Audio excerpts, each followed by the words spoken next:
સુરતના ચોક બજાર પોલીસ સ્ટેશનની સર્વેલન્સ ટીમે 2 મહિનાની સઘન તપાસ બાદ વેડ રોડ વિસ્તારમાંથી 15 વર્ષીય સગીરાની લગ્નની લાલચ આપી અપહરણ કરનાર 19 વર્ષીય શખ્સને ઝડપી પાડ્યો છે. ગત 28 જાન્યુઆરી 2026ના રોજ વેડ રોડ ઉપર આવેલી ત્રિલોક સોસાયટીમાંથી એક 15 વર્ષીય સગીર અચાનક જ ગુમ થઈ હતી. તપાસ દરમિયાન જાણવા મળ્યું હતું કે કોઈ અજાણ્યો શખ્સ તેને લલચાવી ફોસલાવી કાયદેસરના વાલીપણામાંથી અપહરણ કરીને લઈ ગયો હતો. ઘટનાની ગંભીરતાને ધ્યાને રાખી પીઆઈ એસડી રાતડાના માર્ગદર્શન હેઠળ તપાસ શરૂ કરવામાં આવી હતી. પોલીસ ટીમે ઘટના સ્થળ અને આસપાસના વિસ્તારોના અંદાજે 50 જેટલા સીસીટીવી ફૂટેજ તપાસ્યા હતા. ટેકનિકલ એનાલિસિસની મદદથી પોલીસને શંકાસ્પદ શખ્સનું નામ ગુરુ હોવાનું અને તેનું લોકેશન બારડોલીથી સુરતના પંડોળ ફૂલવાડી વિસ્તાર તરફ હોવાનું જાણવા મળ્યું હતું.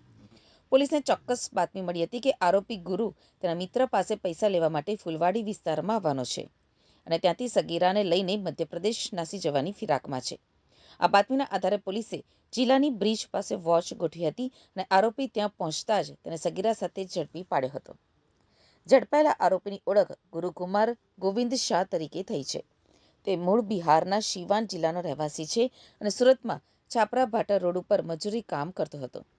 પૂછપરછમાં તેણે લગ્નની લાલચ આપી સગીરાનું અપહરણ કર્યું હોવાની કબૂલાત કરી છે. ચોક બજાર પોલીસે આરોપી વિરુદ્ધ ભારતીય ન્યાય સંહિતાની કલમ 137(2), 65(2), 64 તેમજ પોક્સો એક્ટની વિવિધ કલમો હેઠળ ગુનો નોંધી જેલ ભેગો કર્યો છે. આ સફળ ઓપરેશનમાં પીએસઆઈ વીટી ટોડિયા અને તેમની ટીમે મહત્વની ભૂમિકા ભજવી હતી.